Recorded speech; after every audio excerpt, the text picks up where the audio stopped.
Hey guys, how you doing? My name is Lena. Welcome back to another video. So today I'm going to show you all the books that I've been reading recently. I don't think I have recorded anything for the last 2 months. The thing is, one of my best friends, who you probably know because he always comments in these videos, had an accident. He was staying at the hospital for a little bit and I tried to be a good friend, okay? So I stayed there with him, basically. But yeah, now that everything's back to normal, I want to do videos again, basically. So let me show you what I've been reading. It's not that many books, honestly. I got in a little bit of a reading slump because I wanted more like enjoyment and like keeping my mind occupied. So I played a lot of video games, basically. But let's just talk about the books, okay? So I've been on a pretty consistent manga kick for the last year, basically. So I decided to read Fullmetal Alchemist. I watched Brotherhood a long time ago, and you know, I was really trying to scratch that itch, and I was just like, okay, you know what? Let's just read the manga because I have never read it before. If you have never seen or read this, it's basically following two brothers. They tried to do alchemy, basically, and they ended up one on a living armor, basically, and one with his limbs chopped off. And they are trying to get back into shape, basically. That's like a very vague summary, but it is what it is. I was kind of surprised because for some reason, I compare this to Brotherhood a lot, and I have not watched the original like Fullmetal. I've only watched Brotherhood, so they were quite different. Like, not super different, but a little bit. So I was just like, wait, this is later. What is this? It's weird because the stories change a lot, especially in this first volume, especially with the sister. Yeah, if you know, you know. That's a traumatic experience, honestly. But yeah, I quite enjoyed it. I give it 4 stars. I do kind of think that I prefer Brotherhood, honestly. But I will continue reading this because my stepsister has all of them and I have volume 2 somewhere here. So because I was in such a weird reading mood, I decided to read some favorites, basically. So one of them was Teh Freeze-Frame Revolution by Peter Watts. I love this novella. I honestly love it. It's hard sci-fi, not for everyone. Though I think it's a kind of an accessible hard sci-fi, honestly. But it's basically about a ship that builds black holes. And this crew is kind of perpetually here because they wake up and some of them are sleeping. They go to sleep, some of them wake up, and that cycle goes on and on and on and on and on. And basically one day they discover that maybe there's no way out and they try to rebel against the AI that's basically organizing this whole building black holes plan, and it's great. I really like it. I don't know why, but I love this. I love this every single time. I find it so clever. I don't know. I don't even know why, but it just has something. It has something, and I enjoyed it as much as the first and second time because I think it's the 3rd or 4th time that I read this. It's super short. It has some like cool concepts in there that are a little bit on the harder side of sci-fi, but overall you can get it pretty easily. I just really like Peter Watts. He's one of my favorite authors, and the plot in here, like the characters are just like fine, but the plot in here is just great. So obviously I gave it 5 stars again. So for something new, I decided to read Starling House by Alexei Harrow. I really like Alexei Harrow. For some reason I haven't read yet what's her second book, The Once and Future Witches, if I'm not mistaken. I have it, by the way, but I still haven't read it for some reason. I think I might read it this month, honestly. But I decided to grab this because it was, I guess, horror, and I was gifted this for my birthday last year. So I was really excited because I love to read horror when I'm on a reading slump. I think it's the best way to get out of a reading slump, honestly, to read horror or something from your favorites. So I tried that thing this month. And in here, we're going to follow Opal. She lives in this van, this parking lot, well, it's not a parking lot, it's just, holy shit, what's the name? Where all these kind of van are parked. It's just like very common in the US. I just cannot recall the name, but basically there are a lot of vans in there. They all live in those caravans, basically.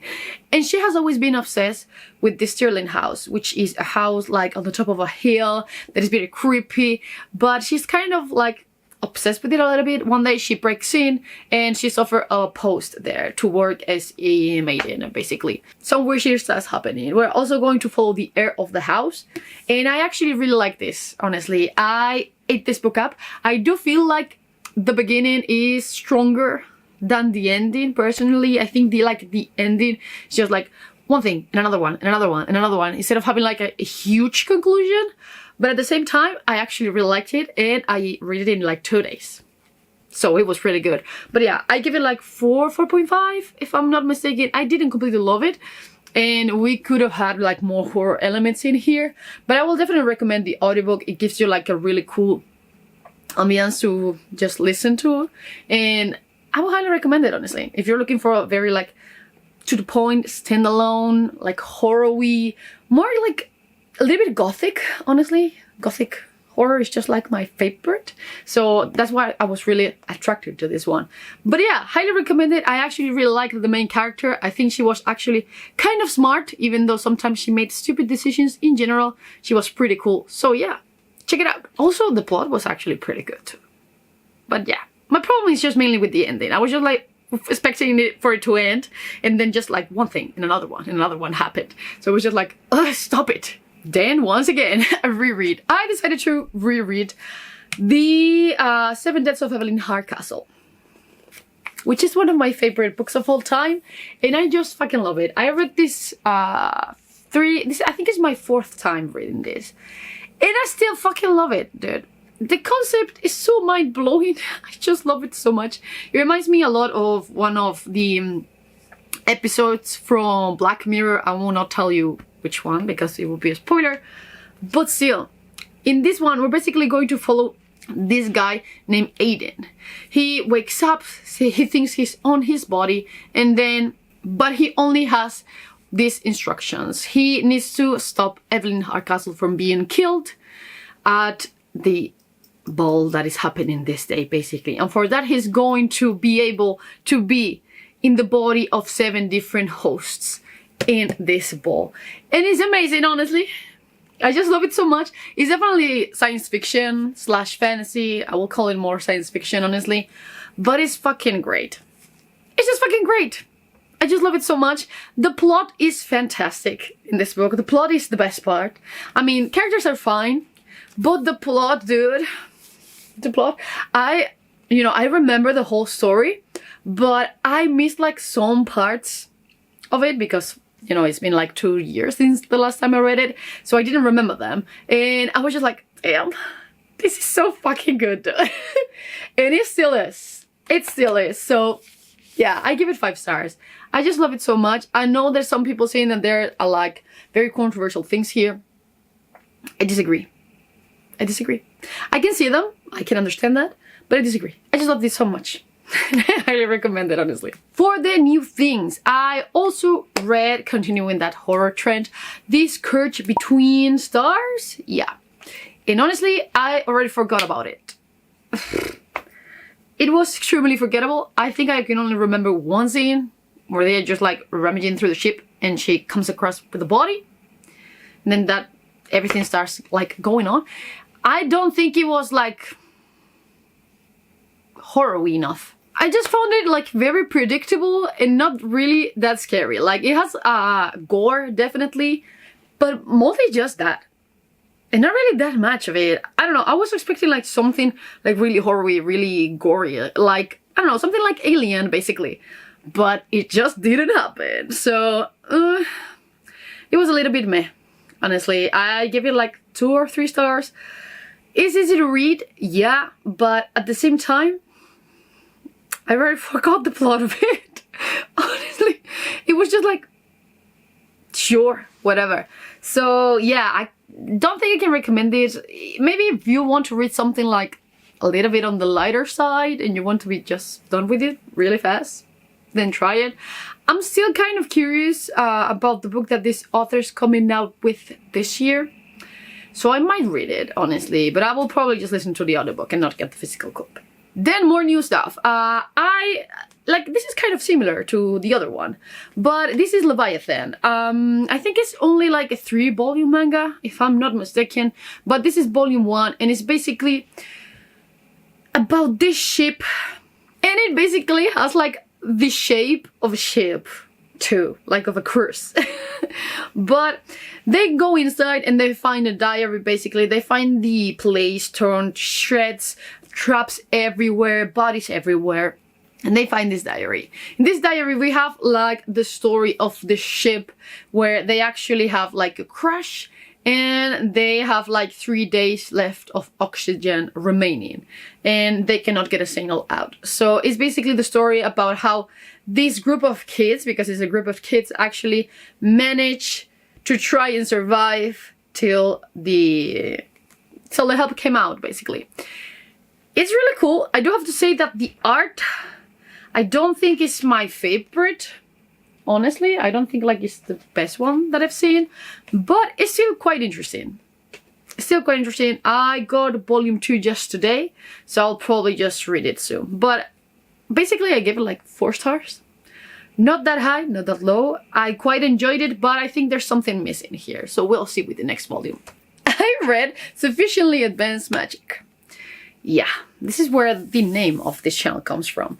And honestly, I love this fucking series so much. So much. It is a fantastical lead RPG.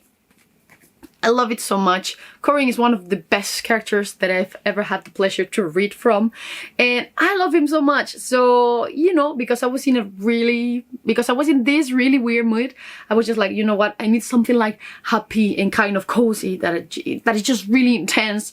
So I got this, and I decided to read the whole series. The next books are also here, but I just love this series so much. I don't think I can explain how much I actually enjoy this. But let me just give you a brief summary about what this one is about. In here, we're basically going to follow Corin. And in this world, you have to go through one of these goddesses' spires to get your attunement. Your attunement goes in a part of your body, and that allows you to channel mana and do magic. That's it. So the thing is, he really wants to go through his judgment so he can find his brother who went missing in his judgment. He really wants to go through the spire, then get his 2 years of apprenticeships out of the way, his military training out of the way, and then just find Tristan. It's great. If you love very detailed magic systems, a huge world, you're going to love this. Like, the Lord and the magic system in the series is great. I love the plot. I do have to say that in later books it meanders a little bit, but in general, this first book is fantastic. It's fantastic. I gave it, of course, 5 stars. I will be doing a full review of the series so far because it deserves it. I do not have a review up for this series, believe it or not. Then I also reread Blindsight because I just reread Freeze-Frame Revolution. I was just like, you know what, I need Peter Watts because he is sci-fi and he's horror every single time, and I love his books so much. Honestly, I have so many of them. I didn't realize, but I was just like, yeah, I do have many of them. So in here we get like a signal and we decide to go and investigate space signal. Basically, the cool thing about this series is that we have vampires in this world, and it's such a cool concept because they feel like very magical and fantastical to be on a very, very, very sci-fi setup.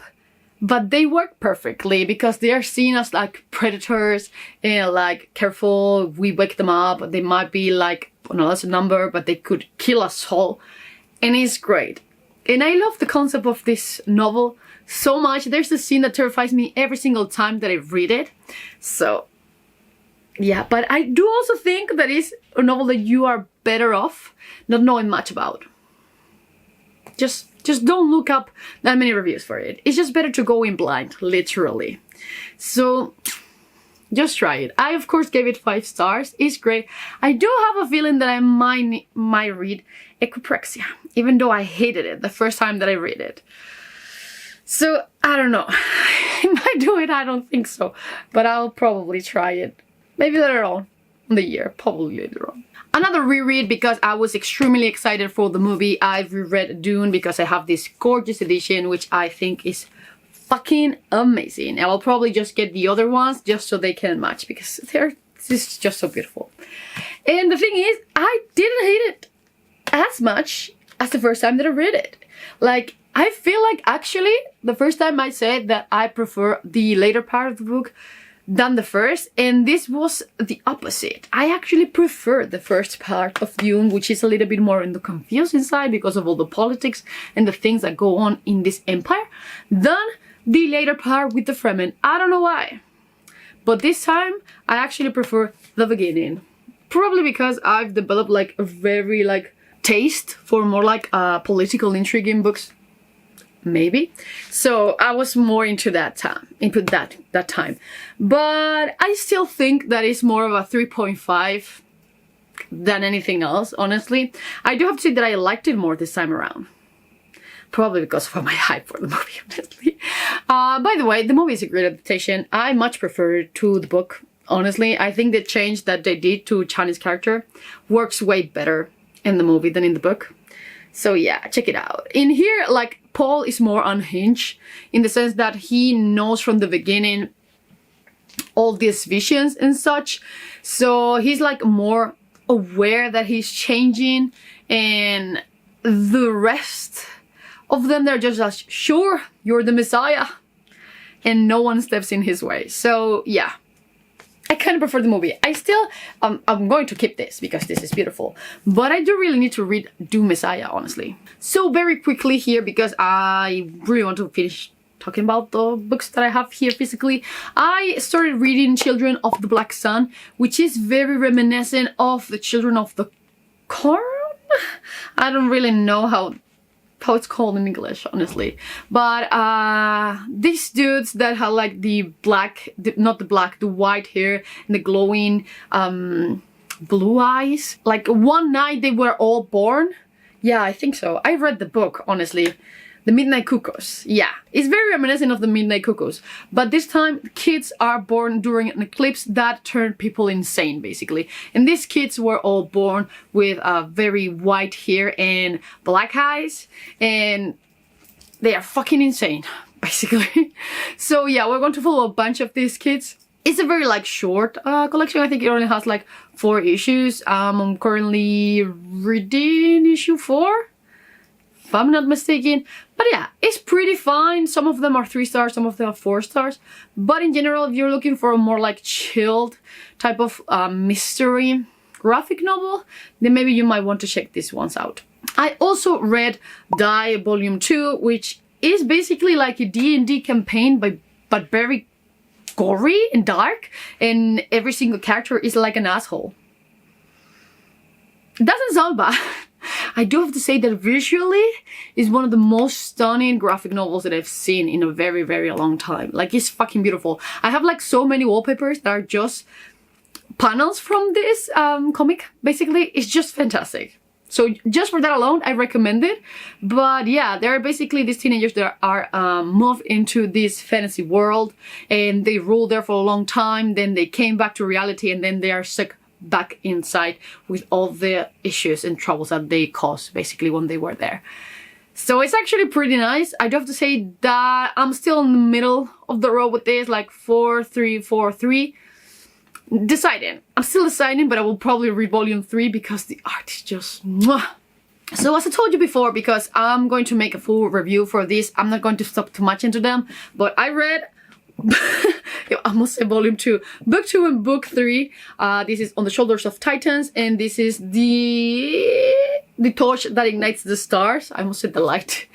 And I really like this. I do think that this is my least favorite one, even though this one explores like the magic system a lot. It's mostly like exploring just the magic system. This thing. It's just like a middle, I would call it like 2.5, honestly, instead of 3. But still, I really like it. Corin is here. Derek is not, who is one of my favorite characters, and that was really sad, but I still liked it overall, though I gave it 4 stars. This is book 2. Sorry to talk about them in random orders, but this is still a 5 star. This is a straight continuation from book 1, and I fucking love it. It just gets bigger, like more gods, more spire, and everything is great in this one. So yeah, we'll talk about them more on another video. And of course, I also read a couple of mangas this month, this week to be precise. This is Blood on the Tracks volume 11, as I've told you a million times this year, I believe. This is following a child, well, a mother who is obsessed with his child and protecting him. And it's very like psychotic horror. Like, this woman is insane and the kid is turning insane too. So it's pretty hardcore to read. It has like some very like uncomfortable. I will describe this as uncomfortable, like an uncomfortable read. It's very disturbing. I love it. It doesn't have gore or anything like that. It's just mentally disturbing. So it's a lot of psychological horror and I just love it for this. I do have to, I really need to check if there's like an anime from this. I don't know. But I gave it 4 stars. And then I finished reading Gannibal. This is volume 13, the final one. I'm a little bit disappointed because I really like the first volumes of this, but it's just dragged. It just dragged for a long time. It didn't need to be this long, honestly. It was fine being like 10 volumes or even 8. There were like many memories and I feel like volumes 8 and 9, nothing happened. Like the story was just so paused that when I got to this, I was just like, what happened? In what point are we? So yeah, this one I gave 3 stars. The ending is fine, nothing out of the ordinary, but honestly, the plot twist that is in the end, I already thought this was a thing. So I was just like, why is this just so revolutionary at the end? I already thought that was the thing. But it was a really like nice touch when in like every horror media out there where you have just like, were they dead? Are they the killers? Was it them all along? You know, that type of thing. So it was pretty nice, but I thought that already. So it just confirmed my suspicions, basically. But yeah, in this series, we basically follow this man who moves into this town with his family. He is the new police officer, basically. And he finds a message on his house that says that the inhabitants of this town are cannibals, basically. It's really cool. Like, the concept is fantastic. And once again, the last book in here is the last book, The Silence of Unworthy Gods, which is book 4 in the Arcane Ascension. Book 5 is coming out this year. I'm excited. But yeah, I will, of course, record like a full video for this. And honestly, I remember why I give this one 5 stars. I do have to say that the middle here, it didn't drag, but it wasn't as action-packed as the first 2 books for me. But the ending of this shit, it was fantastic. It was really good. And the ending, I already forgot the ending. And when I got it, I was just like, fuck yeah. That happened, right? So yeah. I'm so sad about the ending though. But honestly, I cannot recommend this series enough. If you like something like Cradle, just check this one out. It's just as fantastic. And of course, I gave it 5 stars. So yeah, those are all the books that I read in this month and a half, something like that. And I'm currently reading Blackwater and The Crimson Court, which is an arc that I got this month. I will talk about those in the next video. So what are you currently reading? Have you read any of these books? Please just let me know down in the comments below. And as always, I will see you in the next one. Bye.